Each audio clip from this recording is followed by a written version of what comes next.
Hello friends, કેમ છો બધા? માહિર્સ વેજ કિચનમાં તમારું સ્વાગત છે. ફ્રેન્ડ્સ, આજે હું તમારી જોડે શેર કરવા જઈ રહી છું જામનગરના ફેમસ રસપાવ. જેના માટે મેં 150 ગ્રામ જેટલો બી કાઢેલો ખજૂર લીધો છે, 40 થી 50 ગ્રામ જેટલી આંબલી લીધી છે અને એક વાટકો જેટલો આપણે ગોળ લેવાનો છે. ગોળને પણ આમાં એડ કરી દેવાનો છે.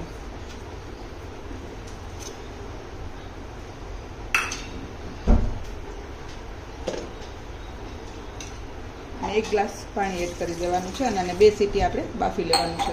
હવે જ્યાં સુધી આપણું ખજૂર આંબલી બફાય છે ત્યાં સુધી આપણે એક પેસ્ટ બનાવવાના છે, જે આપણે રસામાં નાખવાના છે.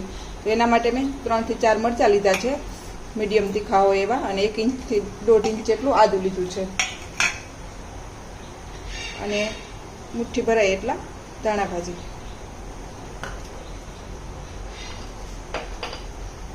1 ચમચી લાલ મરચું પાવડર આપણે 1 ચમચી અત્યારે લેશું અને બીજું વધારાનું પછી લેશું.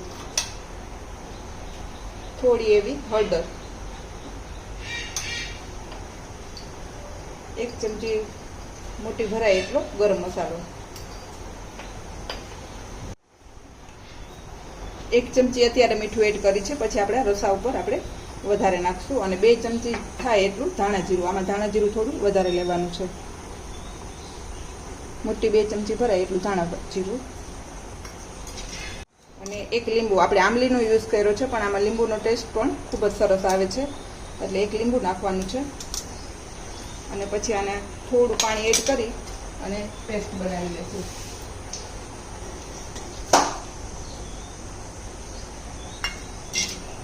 ફ્રેન્ડ્સ, આપણી પેસ્ટ છે એકદમ સરસ પીસાઈ અને રેડી છે. તમે જોઈ શકો છો એનો કલર, આ સ્ટાઇલનો કલર આપણા રસામાં એડ કરવાની પેસ્ટનો થવો જોઈએ. આપણી ખજૂર આંબલીની પેસ્ટ પણ બફાઈ અને રેડી છે. હવે આને આપણે બ્લેન્ડ કરી અને ગાળી લેશું.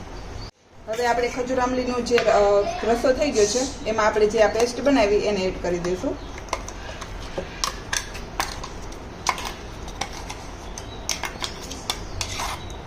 પછી એને હલાવી લેશું અને પછી આપણે ગાળી લેશું.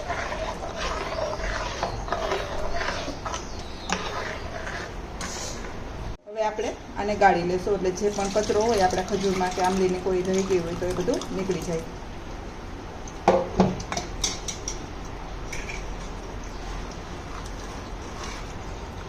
તો આ રીતે આપણે બધું પાણી ગાળી લેશું.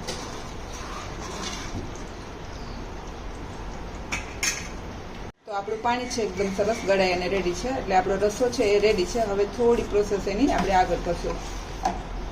આ સ્ટાઇલનું રસો હોવો જોઈએ. અને જો તમને અત્યારે આ સ્ટેજ ઉપર તમારે પાણીને ચાખી લેવાનું છે. જો મીઠું કે કશું ઘટતું હોય તો અત્યારે એડ કરી શકો છો.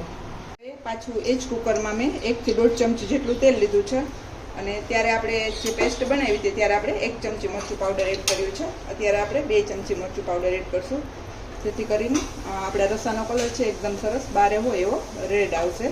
અને ડાયરેક્ટ હવે આપણે આપણા રસો છે એને આમાં એડ કરી દઈશું.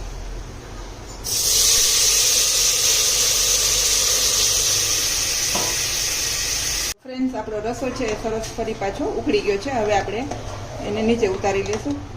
આપણો રસો બની અને રેડી છે.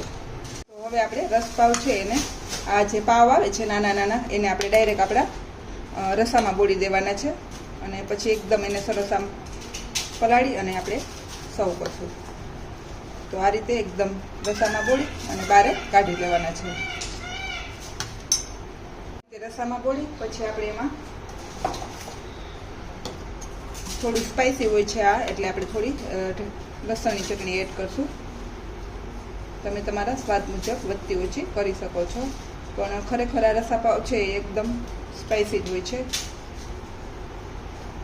એટલે થોડી રેડ ચટણી, થોડી ગ્રીન ચટણી, આ આપણે જે રેગ્યુલર ચટણી બનાવતા હોય મરચું, આદુ, ધાણા ભાજી, એ ગ્રીન ચટણી છે.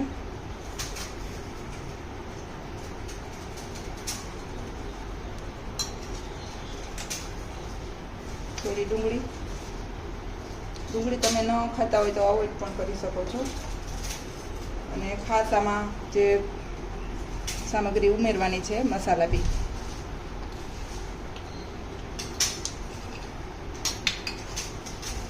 નાયલોન સેવ,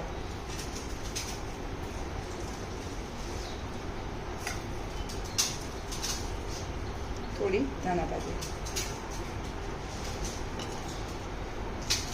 તો ફ્રેન્ડ્સ, તૈયાર છે મારા જામનગર ફેમસ રસાપાવ. જો તમને મારી રેસિપી પસંદ આવે તો લાઈક કરજો, શેર કરજો અને સબસ્ક્રાઈબ કરવાનું ભૂલતા નહીં. Thank you, bye bye.